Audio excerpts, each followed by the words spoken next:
अस्सलामुअलैकुम, welcome back again to my YouTube channel. इस series की पिछली वीडियोस के लिंक डिस्क्रिप्शन में मौजूद है, आप प्लेलिस्ट को एक्सेस करें और पार्ट वन लेक्चर वन का पार्ट वन और पार्ट टू अपलोड हो चुका था, वो आप देख लें अगर आपने अभी तक वो नहीं देखा। और अगर आपने मेरे यूट्यूब चैनल को सब्सक्राइब नहीं किया तो बराए मेहरबानी लाइक, कमेंट और सब्सक्राइब करना ना भूलिएगा। तो चलिए चलते हैं इस लेक्चर की तरफ। आज हम क्या क्या पढ़ेंगे। आज हम देखेंगे कि पीएचपी में डेटा टाइप्स कितने होते हैं और उसके अलावा पीएचपी के अंदर हम ऑपरेटर्स का इस्तेमाल कैसे करते हैं। तो चलिए ज़्यादा आपको बोर ना करते हुए सीधा चलते हैं अपने लेक्चर की तरफ। तो एक फ़ाइल मैंने बना ली जिसका मैं नाम रख देता हूँ index.php। अब ये index.php क्या है और ये फ़ाइल कैसे वर्क करती है और किस तरह हम ये सारी चीज़ें करते हैं, तो उसके लिए मेरी पिछली वीडियोस मौजूद हैं, आप उसमें देख सकते हैं। तो चलिए हमने ये फ़ाइल ओपन कर ली। इसको हमने PHP का स्टार्टिंग टैग दिया और PHP का क्लोजिंग टैग दिया। ये स्टार्टिंग टैग है और ये क्लोजिंग टैग है। चलिए इसको थोड़ा जूम कर लेते हैं ताकि सबको जो है ना स्क्रीन क्लियर विजिबल हो। सबसे पहले हम अपनी फ़ाइल को चेक कर लेते हैं कि क्या ये फ़ाइल हमारी वर्क कर रही है, कोई इसमें इशू तो नहीं है। चलिए ठीक है, हम अपनी फ़ाइल को फ़िलहाल टेस्ट कर लेते हैं। ठीक है, उसके लिए अब मुझे अपना ज़ैम्प ऑन करना पड़ेगा। ये मेरा ज़ैम्प ऑन हो गया। मैंने अपाची सर्वर अपना स्टार्ट कर लिया। उसके बाद मैं गया ब्राउज़र पे और मैंने लिखा लोकल होस्ट। चल जा भाई। उसके बाद मैंने जो htdocs के अंदर फोल्डर बनाया था यूट्यूब प्लेलिस्ट के नाम से, उसके अंदर मैंने इंडेक्स का फाइल बनाया था। तो इंडेक्स जो फाइल है वो ऑटोमेटिकली एक्सेस हो जाता है। वो मैं आप लोगों को पहले लेक्चर में बता चुका हूँ। अगर आपने वो वीडियोस नहीं देखी तो आप प्लेलिस्ट को एक्सेस करें और पहली वीडियो देख लें। तो हमारी फाइल जो है ना वर्क कर रही है, इसमें कोई भी इशू नहीं है। तो चलिए हम अब आगे चलते हैं। पीएचपी के अंदर हमारे पास जो है ना तीन टाइप्स के डेटा टाइप्स होते हैं। Three types of data. PHP के अंदर हमारे पास तीन किस्म के डेटा टाइप्स होते हैं। सबसे पहला स्केलर, दूसरा कंपाउंड और तीसरा स्पेशल। स्केलर डेटा टाइप में हमारे पास आ जाता है इंटीजर, फ्लोट, डबल, स्ट्रिंग और बूलियन, जो हम नॉर्मली बहुत ज़्यादा यूज़ करते हैं। और उसके बाद कंपाउंड में आ जाता है एरे, ऑब्जेक्ट और स्पेशल डेटा टाइप है नल और रिसोर्सेस। तो एरे और ऑब्जेक्ट जो है वो हम आगे पढ़ेंगे, जब एरे का टॉपिक पढ़ेंगे तो उसमें पढ़ेंगे, और ऑब्जेक्ट जब हम ऑब्जेक्ट ओरिएंटेड प्रोग्रामिंग पढ़ेंगे तो उसमें हम पढ़ेंगे। और नल और रिसोर्सेज का जो रिसोर्सेज जो डेटा टाइप है वो हम जब फाइलिंग का टॉपिक पढ़ेंगे तो उसके अंदर हम इसका इस्तेमाल करेंगे और देखेंगे। फिलहाल जब जो हम काम करेंगे वो बूलियन, स्ट्रिंग, इंटीजर और फ्लोट पे काम करेंगे। तो चलिए देखते हैं कि इंटीजर क्या है, बूलियन क्या है और फ्लोट क्या है। तो हम फिलहाल इनको देखते हैं। और स्ट्रिंग क्या है। स्ट्रिंग, सबसे पहले हम स्ट्रिंग को देख लेते हैं। स्ट्रिंग कुछ भी नहीं है, एनीथिंग इन डबल कोट्स और सिंगल कोट्स। कोई भी चीज़ कोट्स के अंदर हो वो बेसिकली स्ट्रिंग है। जैसे कि मैंने एक वेरिएबल बनाया जिसको मैं वैल्यू असाइन कर लेता हूँ, कुछ भी एक्स वाई जेड, ये एक बेसिकली मेरा क्या है, स्ट्रिंग है। और इसके अंदर जो है ना कैरेक्टर्स भी आ सकते हैं, स्पेशल कैरेक्टर्स भी आ सकते हैं, कोई भी साइन भी आ सकती है, कुछ भी, एनीथिंग, नंबर भी आ सकता है, स्पेशल साइन भी आ सकती है, 1 2 8 डॉट, अंडरस्कोर, कुछ भी, एनीथिंग इन कोट्स और double quotes is called string. बस सिंपल सी ये डेफिनेशन है। कोट्स के अंदर मैंने इस चीज़ को लिख दिया, ये एक स्ट्रिंग है। और पीएचपी के अंदर हम जब भी कोई वेरिएबल बनाते हैं तो इसका डेटा टाइप हम डिफाइन नहीं करते, वो ऑटोमेटिकली डिफाइन हो जाता है। पीएचपी इसीलिए बहुत आसान है। हम कोई भी वेरिएबल जब बनाते हैं तो उसका कोई भी हम डेटा टाइप डिफाइन नहीं करते। मैंने एक वेरिएबल बनाया, डॉलर की साइन दी, उसके बाद वेरिएबल का नाम लिखा। ये पिछली वीडियो में मैं डिटेल से समझा चुका हूँ कि वेरिएबल कैसे बनता है। और उसके बाद मैंने असाइनमेंट ऑपरेटर का यूज़ किया और उसको वैल्यू असाइन कर दी कोई भी। ये एक बेसिकली मेरा स्ट्रिंग है।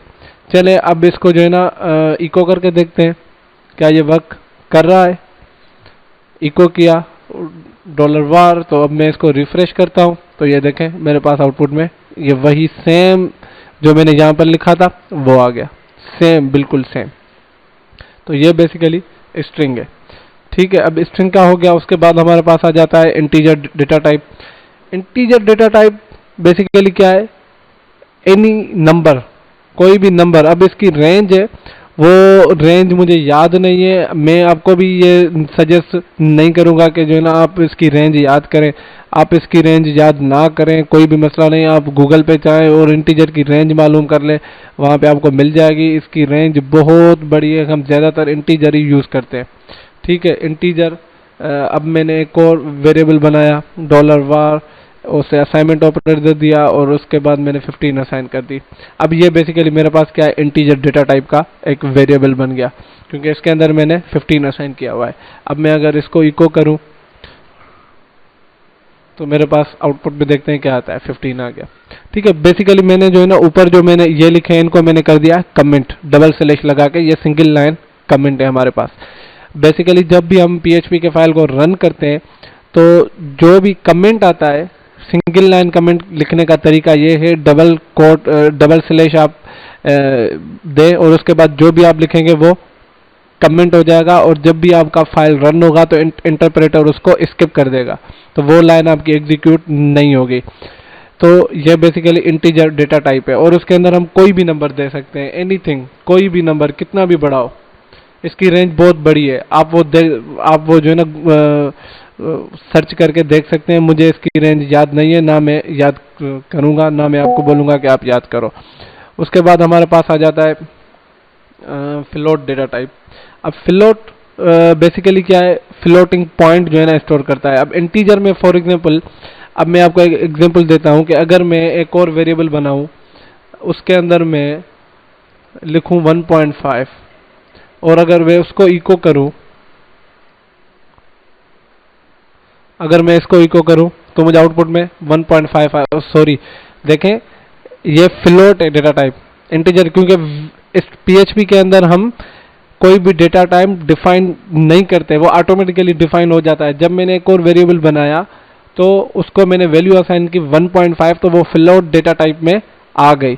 अगर मैं इसको एक और, हमारे पास PHP के अंदर फंक्शन होता है, वो हम यूज करते हैं गेट टाइप। इससे क्या होता है, हमें पता चलता है कि जो हमारा वेरिएबल है उसकी जो टाइप है वो क्या है।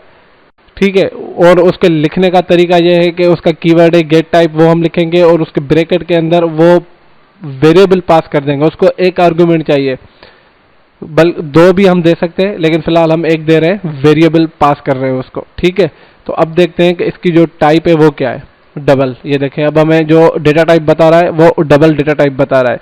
लेकिन अगर मैं इसको वैल्यू असाइन कर देता हूं, फॉर एग्जांपल एक और वेरिएबल बना देता हूं मैं, $var2 = 20।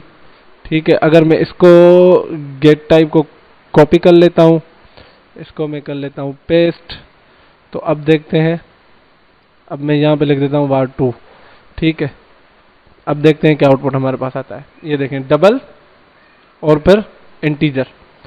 अब जो हमारा var सिंपल है वो बता रहा है डबल में, और जो var2 है वो इंटीजर में बता रहा है। दोनों का डेटा टाइप अगर हमें मालूम करना है तो हम गेट टाइप फंक्शन का यूज कर सकते हैं। ठीक है, गेट टाइप फंक्शन हम किस तरह से यूज करते हैं, गेट टाइप कीवर्ड लिखा, फिर ब्रैकेट स्टार्ट किया और उसके अंदर वो वेरिएबल पास कर देंगे जिसका हमें टाइप जो है ना मालूम करना है। मैं इसके अंदर थोड़ी स्पेस दे देता हूं ताकि आपको पता लगे कि ये क्या हो रहा है। इको के अंदर मैं कर देता हूं br।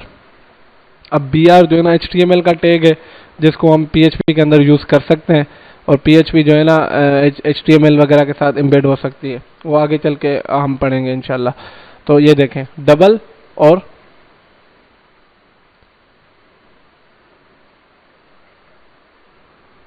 इसको मैं थोड़ा सा छोटा कर देता हूं ताकि आप लोगों को समझ में आ जाए कि ये क्या हो रहा है।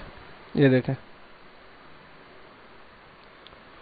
var1 जो वेरिएबल मैंने बनाया सिंपल var के नाम से, उसके अंदर मैंने वैल्यू असाइन की है 1.5, और जो var2 मैंने बनाया है उसके अंदर मैंने असाइन की है वैल्यू 20। फ्लोटिंग पॉइंट में नहीं है, कोई भी पॉइंट नहीं है, डेसिमल पॉइंट नहीं है, सिंपल जो है ना 20 मैंने एक रियल जो नंबर है वो दिया हुआ है, लेकिन var के अंदर मैंने फ्लोटिंग पॉइंट दी हुई है, 1.5 दिया हुआ है। तो दोनों को अगर मैंने गेट टाइप किया तो उसका जो टाइप है वो मुझे बता रहा है। अब इसका जो है ना डबल टाइप है और उसका इंटीजर टाइप है।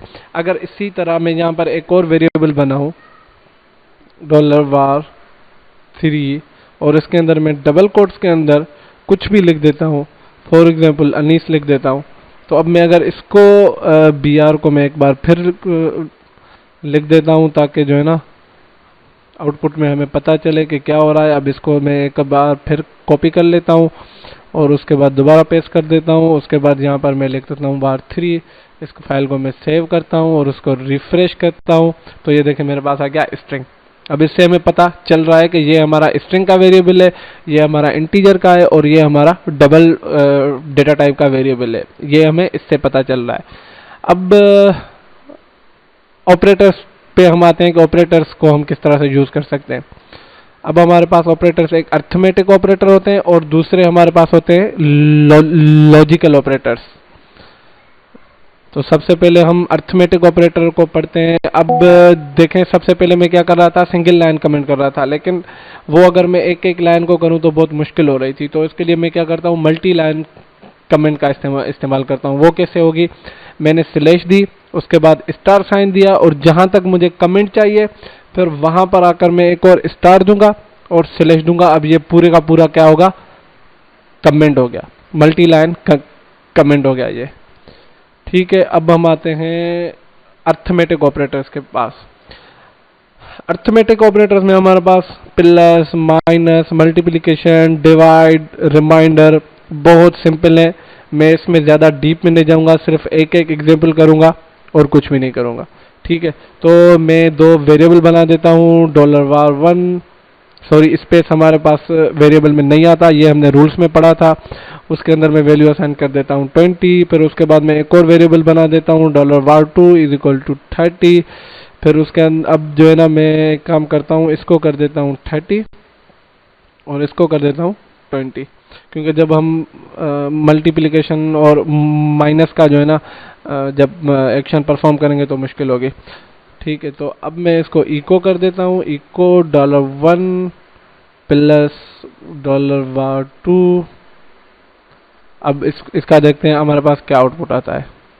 Warning undefined variable var। अब देखें हमने क्या मिस्टेक की अपने कोड में। मैंने यहाँ पे देखो $var कॉल किया है, जबकि मैंने ऊपर जो वेरिएबल का नाम दिया है वो var1 दिया हुआ है। अब देखें ये वेरिएबल जो है ना केस सेंसिटिव भी होते हैं, जिस तरह आपने नाम दिया है उसी तरह हमें लिखना होगा। हम ऐसी कोई भी मिस्टेक करेंगे तो हमारे पास एरर जनरेट हो जाएगा। जिस तरह हमने अभी मिस्टेक की है, $var को कॉल किया है जबकि ऊपर कोई भी $var के नाम से कोई भी वेरिएबल है ही नहीं हमारे पास। हमारे पास जो वेरिएबल है वो है var1 के नाम से। तो मैं इसको कर देता हूँ 1। अब मैं अगर रिफ्रेश करूँ तो मेरे पास आउटपुट में आ गया 50। क्यों 50 आया, क्योंकि मैंने var1 की जो वैल्यू रखी थी वो रखी थी 30 और var2 की वैल्यू रखी थी मैंने 20, और उन दोनों को मैंने प्लस ऑपरेटर के साथ क्या कर दिया, ऐड कर दिया। ठीक है, ये हमारे पास क्या हो गया, एडिशन हो परफॉर्म हो गई। ये एक ऑपरेटर हमारे पास आ गया। दूसरा ऑपरेटर हम इसमें ज़्यादा हम डीप में नहीं जाते क्योंकि सिंपल है। अब मैं दोबारा करता हूँ var1 माइनस $var2, इसको मैं कर देता हूँ कमेंट। अब देखते हैं हमारे पास क्या आउटपुट आ रहा है, 10।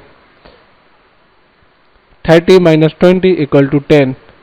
ठीक है, मैं सिर्फ एक एक एग्जांपल कर रहा हूँ, बाकी सारे एग्जांपल्स आप खुद कर सकते हैं क्योंकि इसके अंदर हम ज़्यादा टाइम वेस्ट करने वाले नहीं है क्योंकि बहुत सिंपल है।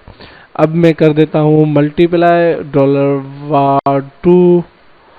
अब देखें हमारे पास क्या आउटपुट आता है, 600 हमारे पास आउटपुट आ गया।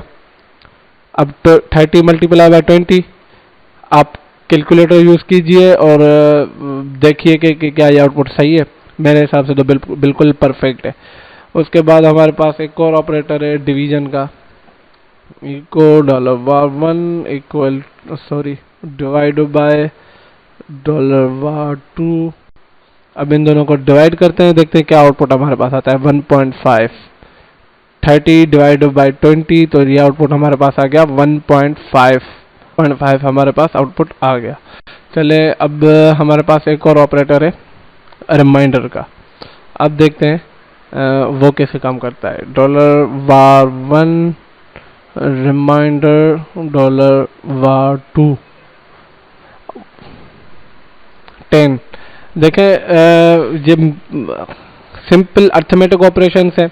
और रिमाइंडर कैसे काम करता है, जब हम 30 को 20 से डिवाइड करेंगे तो रिमाइंडर उसका क्या बचेगा, ये सारी जो है ना कैलकुलेशन आप खुद परफॉर्म कीजिएगा। बस ये सिंपल PHP के अंदर ऑपरेटर्स हैं जिसका मैंने आपको ओवरव्यू दिया है। बाकी जो है ना आप खुद इसको डीप में पढ़िएगा। मैं आपको डीप में ज़्यादा चीज़ें आगे चल के समझाऊंगा, ऑब्जेक्ट ओरिएंटेड और इफ एल्स और for loop, while loop, do while loop, उसके अंदर हम बहुत ज़्यादा काम करेंगे इंशाल्लाह। और उसके बाद हमारे पास इंक्रीमेंट ऑपरेटर आ जाते हैं। इंक्रीमेंट ऑपरेटर किस तरह काम करते हैं, अब मैंने एक और वेरिएबल बनाता हूँ $var=1। इसके अंदर इसको मैं कर देता हूँ इको ++ $var। तो मुझे आउटपुट में क्या मिलेगा 2। क्यों? क्योंकि मैंने एक के अंदर इंक्रीमेंट कर दी। ये इंक्रीमेंट ऑपरेटर है और ये है प्री इंक्रीमेंट। प्री इंक्रीमेंट का मतलब है पहले आप इंक्रीमेंट करो और उसके बाद एग्जीक्यूट करो। ठीक है, हमारे पास इसी तरह एक और आता है ऑपरेटर इको $var++ और ये है पोस्ट इंक्रीमेंट। मैं इसको कर देता हूं कमेंट, मेरे पास आ गया 1। अब ये पोस्ट इंक्रीमेंट ये क्या होता है, ये है कि पहले एग्जीक्यूट करो उसके बाद इंक्रीमेंट करो। ये इंक्रीमेंट ऑपरेटर है, एक की इंक्रीमेंट होती है, इसमें कोई भी वैल्यू होगी उसमें एक की एडिशन होगी, +1 होगा। लेकिन फर्क ये है कि ये है प्री इंक्रीमेंट और ये है पोस्ट इंक्रीमेंट। प्री इंक्रीमेंट क्या करता है कि पहले इंक्रीमेंट करता है उसके बाद एग्जीक्यूट करता है, लेकिन पोस्ट इंक्रीमेंट पहले एग्जीक्यूट करता है उसके बाद इंक्रीमेंट करता है। लेकिन एग्जीक्यूट करने के बाद जो मेमोरी के अंदर उस वेरिएबल की वैल्यू होगी वो बाद में इंक्रीमेंट कर देगा उसके अंदर। अगर मैं अब इसको करता हूँ, कॉल करता हूँ $var, अब मैंने इसके अंदर कोई भी इंक्रीमेंट नहीं की, लेकिन पहले मुझे एक बार जो है ना 1 आउटपुट मिला है। उस 1 आउटपुट देने के बाद उसने डॉलर वेरिएबल में क्या किया, एक की इंक्रीमेंट कर दी। अब जब दोबारा मैं उस वेरिएबल को कॉल करूंगा तो मुझे आउटपुट में देखें क्या मिलता है, 2 मिला। तो ये 1 2 12 नहीं है, ये 1 अलग है और 2 अलग है, क्योंकि मैंने अलग अलग जो है ना इनको इको किया हुआ है। ठीक है, देखें पोस्ट इंक्रीमेंट और प्री इंक्रीमेंट। इसी तरह हमारे पास आता है पोस्ट डिक्रीमेंट और प्री डिक्रीमेंट। अब मैं डॉलर वैल्यू को असाइन कर देता हूँ 5 और उसको मैं इको करता हूँ $var और ये क्या है, प्री डिक्रीमेंट। इसका मतलब है एक की डिक्रीमेंट करो 4। देखें मैंने वैल्यू असाइन की थी 5 और मैंने डिक्रीमेंट की तो क्या हुआ, 4 हो गया। लेकिन ये क्या है, प्री डिक्रीमेंट। इसी तरह सेम जैसे हमारे पास प्री इंक्रीमेंट था इसी तरह प्री डिक्रीमेंट है। ये हम जब लूप्स पढ़ेंगे उसके अंदर हमें ये चीज़ बहुत ज़्यादा काम आने वाली है। इसी तरह मैं अगर इको करूं $var और इस लाइन को मैं हटा दूं तो अब वैल्यू 5 है और मैंने पोस्ट जो है ना डिक्रीमेंट यूज़ किया, तो सब मेरे पास क्या होगा, 5 आउटपुट तो आ गया। एग्जीक्यूट तो उसने डॉलर वेरिएबल को कर दिया, उसकी वैल्यू 5 थी, मुझे आउटपुट में 5 मिल गया, लेकिन उसने बाद में मेमोरी के अंदर डिक्रीमेंट एक की कर दी। जिस तरह हमारे पास +1 था इसी तरह ये हमारे पास है -1। तो मैं दोबारा अगर इसको इको करूंगा तो अब देखें मुझे आउटपुट क्या मिलता है। अब मुझे मिलेगा 5 पहले मिला और उसके बाद मिला 4। ठीक है, अगर मैं इसको ऐसे करूं $var माइनस उसके बाद जो है ना $var को मैं इको कर देता हूं, इको $var। तो अब देखें मुझे आउटपुट क्या मिलता है, 3। अब देखें यहां मैंने कोई भी इको नहीं किया, डायरेक्ट एक सिंपल स्टेटमेंट रखी है। जब मैं इको के अंदर पोस्ट डिक्रीमेंट करूंगा तो पहले मुझे आउटपुट मिलेगा, एग्जीक्यूट करेगा, उसके बाद डिक्रीमेंट करेगा। लेकिन जहां पर मैंने इको नहीं किया, मैंने सिंपल एक स्टेटमेंट रखी है, ये पूरी की पूरी स्टेटमेंट पहले एग्जीक्यूट होगी, उसके बाद इको वाली स्टेटमेंट अलग है। यहाँ पर मैंने सेमीकोलन दी है, इसका मतलब है एंड ऑफ स्टेटमेंट, ये पूरी अलग स्टेटमेंट है और ये एक अलग स्टेटमेंट है। तो उसके बाद मैंने एक बार और डिक्रीमेंट कर दी, जहां पर वेरिएबल की वैल्यू थी 5, उसके बाद मैंने इको किया और इको करने के बाद उसके अंदर मैंने एक का डिक्रीमेंट कर दी, उसने मुझे एग्जीक्यूट इको के साथ एग्जीक्यूट कर दिया 5, उसके बाद जो मेमोरी के अंदर उसकी वैल्यू थी उससे -1 कर दिया, तो वैल्यू हो गई 4 और मुझे आउटपुट मिल गया 4। उसके बाद मैंने इको किया $var, तो उसने मुझे 4 आउटपुट में दे दिया, यहाँ पर इसने मुझे 5 दे दिया और यहाँ पर मुझे 4 दे दिया। उसके बाद जब मैंने एक बार और डिक्रीमेंट की और उसके बाद इको किया तो उसने मुझे आउटपुट दे दिया 3। तो ये सिंपल है, बहुत सिंपल है, पोस्ट डिक्रीमेंट और प्री डिक्रीमेंट, पोस्ट इंक्रीमेंट और प्री इंक्रीमेंट, इनमें दोनों में सिर्फ एक ही फर्क है। मैं यहाँ पे लिख देता हूँ, post increment and decrement execute then increment और डिक्रीमेंट। और इसी तरह जो प्री इंक्रीमेंट है हमारे पास,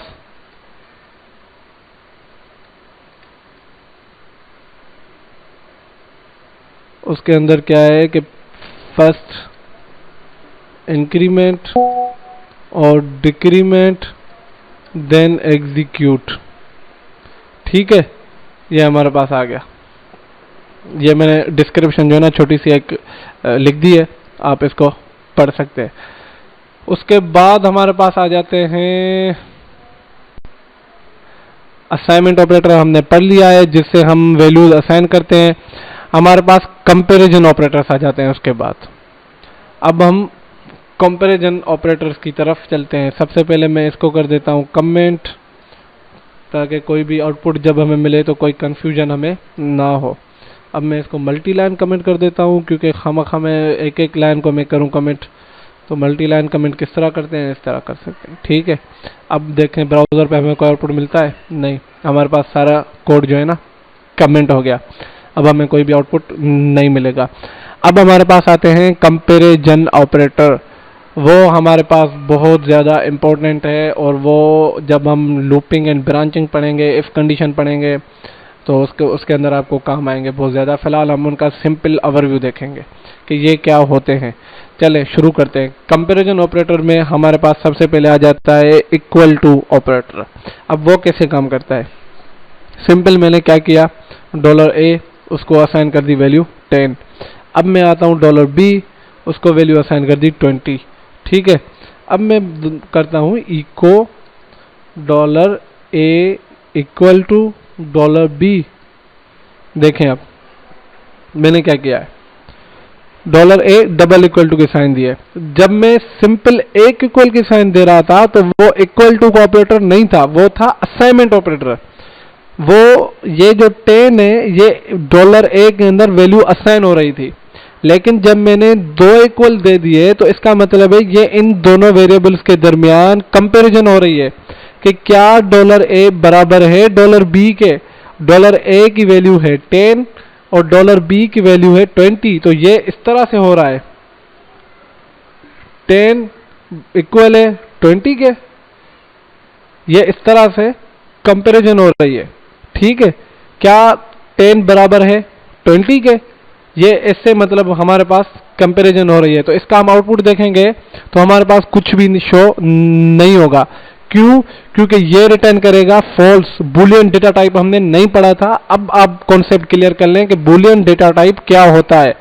बूलियन डेटा टाइप जो है वो ट्रू और फॉल्स रिटर्न करता है। ठीक है, अगर मैं इस चीज को गेट टाइप के अंदर रख दूं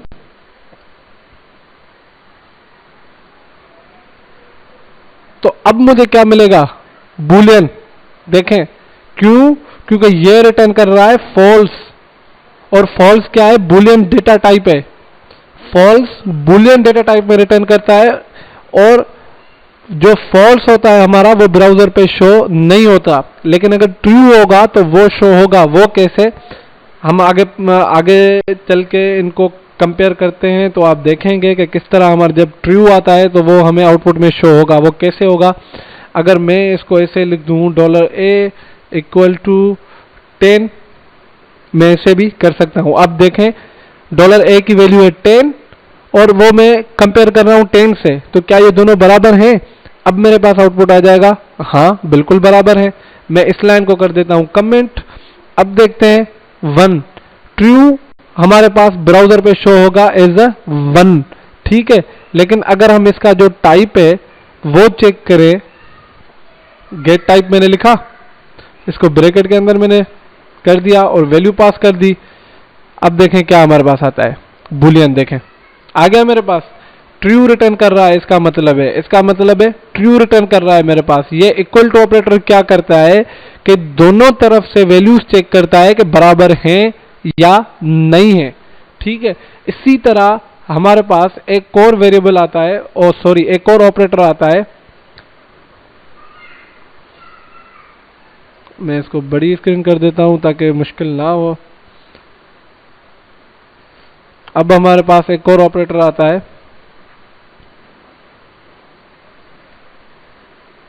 नॉट इक्वल टू का, echo $a not equal to $b, ठीक है। अब इसका देखें आउटपुट हमारे पास क्या मिलता है, 1। अब देखें 1 क्यों मिल रहा है, क्योंकि a की वैल्यू मेरे पास है 10। देखें इसको ऐसे समझे, नॉट इक्वल टू, और b की वैल्यू मेरे पास क्या है 20। अब ये ऐसे हो रही है कंपैरिजन, तो 10 बराबर नहीं है 20 के, बिल्कुल सही बात है, बराबर नहीं है। कौन बेवकूफ बोलेगा कि 10 और 20 बराबर है, नहीं है। नोट जो साइन है उसका मतलब है कि क्या 10 बराबर नहीं है 20 के। मैं आपसे इस तरह से सवाल कर रहा हूं, पूछ रहा हूं 10 बराबर नहीं है 20 के, आप बोलेंगे बिल्कुल नहीं है, हाँ आप सही बोल रहे हैं। तो जब सही बोल रहा हूं तो इसका मतलब है ट्रू रिटर्न होगा हमारे पास, और ट्रू ब्राउजर पे कैसे शो होता है, 1, ठीक है। ये नोट का काम क्या है, बस ये सिंपल ऑपरेटर है, ये है नॉट इक्वल टू ऑपरेटर, ठीक है। ये था हमारे पास इक्वल टू ऑपरेटर और ये था हमारे पास नॉट इक्वल टू ऑपरेटर। ये ऐसे कर रहा है कंपेयर, क्या 10 बराबर नहीं है 20 के, ठीक है। ये सिंपल है, बहुत ज्यादा सिंपल है, इसमें डीप में ना जाएं। जब हम इफ कंडीशन पढ़ेंगे तो उस वक्त जो है ना हमें ये चीजें काम आएंगी और आप डिटेल से भी इसको पढ़ लेंगे। इसके बाद हमारे पास आता है एक और लेस देन का ऑपरेटर, इसको हम कर देते हैं echo $a less than $b, ठीक है। अब देखें ये क्या पूछ रहा है कि a छोटा है b से, a की वैल्यू है 10 और b की वैल्यू है 20। क्या 10 छोटा है b से, बिल्कुल छोटा है। ये हमारे पास भी कंडीशन ट्रू हो गई, तो हमारे पास ब्राउजर पे क्या शो होगा, 1 ही शो होगा, कोई भी इसमें चेंजिंग नहीं आएगी क्योंकि ये कंडीशन भी हमारे पास ट्रू हो रही है। लेकिन अगर मैं इस तरह करूं इसको echo $b less than $a, तो अब क्या कंडीशन ट्रू हुई, मेरे पास नहीं हुई। क्यों, क्योंकि b बड़ा है। अब ये इस तरह पूछ रहा है कि क्या 20 छोटा है 10 से, 10 से, तो अब ऐसे पूछ रहा है तो लाजमी मेरे पास आउटपुट में क्या आएगा, फॉल्स आएगा। देखते हैं, देखें 1 जो मेरे पास था वो भी गायब हो गया। इसका मतलब है ये हमारे पास कंडीशन क्या आ रही है, फॉल्स आ रही है, ठीक है। क्यों, क्योंकि 20 जो है ना छोटा नहीं है। अगर मैं इसको ऐसे कंपेयर करूं 10 छोटा है 20 से तो कंडीशन ट्रू आ रही है, लेकिन 20 छोटा है 10 से तो कंडीशन फॉल्स आ रही है क्योंकि 20 बड़ा है। उसके बाद हमारे पास एक और कंडीशन, एक और ऑपरेटर आता है greater than operator, $a greater then $b, ठीक है। मैंने ये इस $b को पहले लिखा क्योंकि हम इस तरह भी कर सकते हैं, लाजमी नहीं है कि जो वेरिएबल हमारे पास पहले बना हुआ हो हम उसको पहले लिखेंगे, नहीं। कंपैरिजन में कोई भी वेरिएबल हम कोई भी वैल्यू लेफ्ट राइट कहीं पर भी लिख सकते हैं। जिस वैल्यू से हमें कंपेयर करना है उस वैल्यू को हम पहले लिखेंगे और जिस वैल्यू से कंपेयर करनी है वो हम बाद में लिखेंगे। जैसे अगर मुझे 10 को कंपेयर करना है 20 से तो मैंने 10 पहले लिखा, 20 बाद में लिखा। अगर मुझे 20 को कंपेयर करना है 10 से तो मैंने जो है ना 20 पहले लिखा, 10 बाद में लिखा। ठीक है, हम इस तरह जो है ना लिख सकते हैं। अब ये देखें हमारे पास एक और ऑपरेटर है, ग्रेटर देन का ऑपरेटर। अब ये पूछ रहा है कि क्या 10 बड़ा है 20 से, 20 से? वो बोलेगा नहीं, बड़ा नहीं है, मेरे पास कोई भी आउटपुट शो नहीं होगा। लेकिन अगर मैं इसको इस तरह लिखूं, echo $B greater than $A, तो देखें मेरे पास क्या आउटपुट आता है। अब मेरे पास आउटपुट आ जाएगा 1, क्योंकि 20 बड़ा है 10 से, बिल्कुल कंडीशन ट्रू है। ठीक है, अब हमारे पास एक और ऑपरेटर आ जाता है लेस देन इक्वल टू। वो हम किस तरह लिखते हैं? Echo $A less than equal to $B। अब ये क्या पूछ रहा है कि जो $A है वो छोटा है या बराबर है $B के।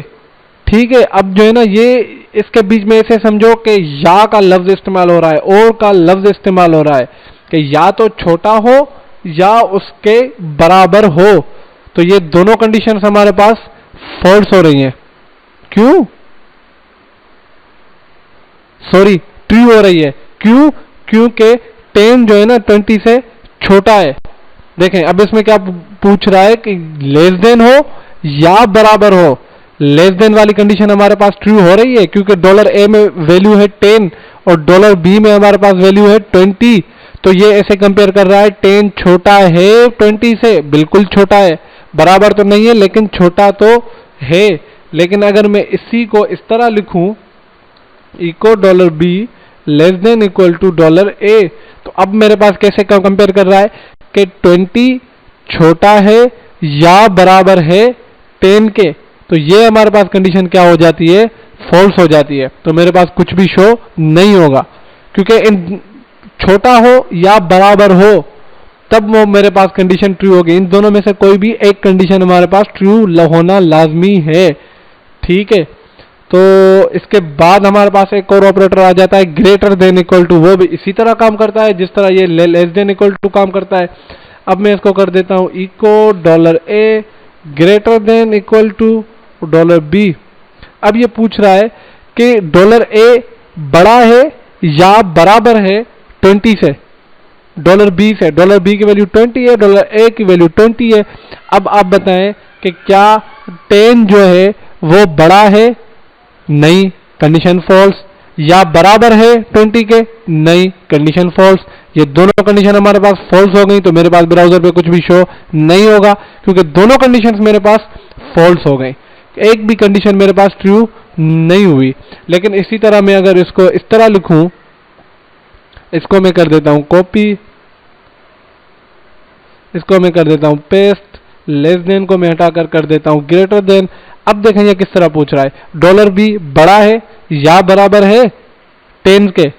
जो पहली कंडीशन है हमारे पास वो ट्रू हो रही है क्योंकि $B की वैल्यू है 20 और 20 10 से बड़ा है, तो ये हमारे पास 1 आ गया। तो बुलियन डेटा टाइप का भी आपने देख लिया कि बुलियन डेटा टाइप जो होता है वो ट्रू और फॉल्स में होता है। उसके अंदर दो वैल्यूज स्टोर होती हैं, ट्रू या फॉल्स। और जब भी हम कंपेयर करेंगे दो वैल्यूज को तो हमारे पास या तो ट्रू रिटर्न होगा या फॉल्स रिटर्न होगा। अब जो है ना आप ये गेट टाइप फंक्शन क्या है, ये हम क्यों यूज कर रहे हैं, इसके बारे में परेशान ना हो क्योंकि अगला जो हमारा वीडियो आएगा वो इसी के ऊपर आएगा, फंक्शंस के ऊपर आएगा। तो उसके अंदर हम और भी काफ़ी सारे PHP के फंक्शंस कवर करेंगे तो आपको आइडिया हो जाएगा। फिलहाल अब जो है ना आप बस इतना समझ लें कि ये कंपैरिजन ऑपरेटर्स हैं और ये किस तरह से काम करते हैं। और जो बुलियन डेटा टाइप है वो क्या करता है, Boolean data type simple true और फॉल्स रिटर्न करता है। उसके अंदर सिर्फ दो ही वैल्यूज स्टोर होती हैं। जैसे स्ट्रिंग के अंदर हम डबल कोट्स के अंदर कोई भी वैल्यू असाइन कर रहे थे और इंटीजर के अंदर कोई भी हम नंबर कोई भी वैल्यू असाइन कर रहे थे। फ्लोट और डबल डेटा टाइप के अंदर पॉइंट में हम वैल्यू असाइन कर रहे थे। इसी तरह बुलियन के अंदर ट्रू और फॉल्स से स्टोर होगा और कुछ भी नहीं होगा। तो ये सिंपल जो है ना ऑपरेटर्स हैं हमारे पास। इसके बाद जो है ना हमारे पास एक और ऑपरेटर आ जाता है कॉन्केटिनेशन ऑपरेटर। वो किस तरह से काम करता है, अब देखें, मैंने इको किया, डबल कोट्स के अंदर मैंने स्ट्रिंग में कुछ भी लिख दिया, ठीक है, XYZ अल्फा बीटा। मैं इसको सिंपल, मैंने इसको स्ट्रिंग को इको किया है, ये देखें मेरे पास सिंपल स्ट्रिंग आ गया, ठीक है। लेकिन मेरे पास ये वेरिएबल बना हुआ है, उसके अंदर लिखा हुआ है फॉर एग्जाम्पल अल्फा, ठीक है, और मेरे पास लिखा हुआ है $var2 के अंदर बीटा। मैंने यहां पर असाइनमेंट ऑपरेटर यूज नहीं किया, ठीक है। अब मैं इको जब करूंगा $var इको $var2, ठीक है। अब मेरे पास इस तरह कुछ से कुछ आउटपुट आ गया, fatal error, uncaught error, undefined constant beta. अब देखें मैंने क्या गलती की है, ये देखें मैंने क्या गलती की है। मैंने वेरिएबल बनाया है, उसके अंदर वैल्यू असाइन कर दी बीटा, लेकिन किसी भी कोट्स का मैंने इस्तेमाल नहीं किया। तो इसका मतलब है ये जो बीटा है ये मुझे स्ट्रिंग में लिखना था, लेकिन मैंने स्ट्रिंग में लिखने के लिए इसको कोट्स तो मैंने दिए ही नहीं। अब या तो मैं इसमें नंबर दे सकता हूँ कोट्स के बगैर, नंबर तो स्टोर हो जाएंगे मेरे पास, ठीक है। अगर मैं ट्रू फॉल्स दूंगा तो वो भी स्टोर हो जाएगा, क्योंकि वो जो है ना बुलियन डेटा टाइप में हो जाएगा। लेकिन स्ट्रिंग कैरेक्टर्स वगैरह जो है ना वो बगैर कोट्स के अंदर नहीं होते स्टोर। जिस तरह मैंने आपको बोला था एनीथिंग इन कोट्स, तो हमें कोट्स के अंदर देना होगा स्ट्रिंग, ठीक है। तो इसके ऊपर में जो है ना दोनों साइड से कोट्स लगा देता हूं। अब मेरे पास अल्फा बीटा एक आ गया। लेकिन अब देखें मैंने क्या किया है कि दो अलग अलग इको किए हैं, लेकिन मुझे एक इको में दोनों को कॉल करना है। तो वो मैं किस तरह करूंगा, वो इस तरह अगर मैं करूंगा $1 $var2, तो इस तरह मेरे पास एरर आ जाएगा, ठीक है। अब मैं इस तरह से दोनों को कॉल नहीं कर सकता, तो उसके लिए मुझे क्या इस्तेमाल करना पड़ेगा, कॉन्केटिनेशन ऑपरेटर, जो कि हमारे पास है डॉट, जिससे हम दो स्ट्रिंग्स को क्या करते हैं, कंबाइन करते हैं। कॉन्केटिनेशन ऑपरेटर से हम दो स्ट्रिंग्स को कंबाइन करते हैं, सिंपल सी डेफिनेशन है इसकी, और कोई भी नहीं है। और वो ऑपरेटर हमारे पास क्या है, समझें, डॉट है। इस तरह अगर हम डायरेक्ट इको करेंगे तो वो हमारे पास एरर शो होगा, लेकिन हम दोनों को कंबाइन करने के लिए क्या करेंगे, डॉट ऑपरेटर का इस्तेमाल करेंगे। इसी तरह जिस तरह मैं इको करता हूं और एक स्ट्रिंग के अंदर मैं लिख देता हूं कॉन्केटिनेशन ऑपरेटर, ठीक है। अब मैं इसको डॉट लगा देता हूं, उसके बाद एक और स्ट्रिंग लिखता हूं, यूज टू कंबाइन स्ट्रिंग्स। अब मैंने एंड कर दिया, तो देखें ये मेरे पास पूरा का पूरा स्ट्रिंग शो हो गया, ठीक है। तो इससे मैंने क्या किया, दो स्ट्रिंग को कंबाइन कर दिया डॉट ऑपरेटर इसका यूज करके। बहुत सिंपल है, हम दो ऑपरेटर्स, दो स्ट्रिंग को कंबाइन करने के लिए इस ऑपरेटर का इस्तेमाल करते हैं। तो आज के लेक्चर के लिए इतना ही, मिलते हैं अगली वीडियो में, जिसके अंदर हम पढ़ेंगे PHP फंक्शंस, जो हमने अभी पढ़ा था गेट टाइप का यूज किया था, जो हमें वेरिएबल का टाइप बता रहा था। तो हम अब और भी फंक्शंस पढ़ेंगे और डिटेल में आपको बताएंगे कि फंक्शंस क्या होते हैं। सेट टाइप पढ़ेंगे, गेट टाइप पढ़ेंगे, सेट पढ़ेंगे, और भी बहुत सारे फंक्शंस हैं, हम वो कवर करेंगे, और उसके बाद हम इफ कंडीशन पे आ जाएंगे। तो चलिए मिलते हैं अगली वीडियो में, तब तक के लिए अल्लाह हाफिज़, दुआ में याद।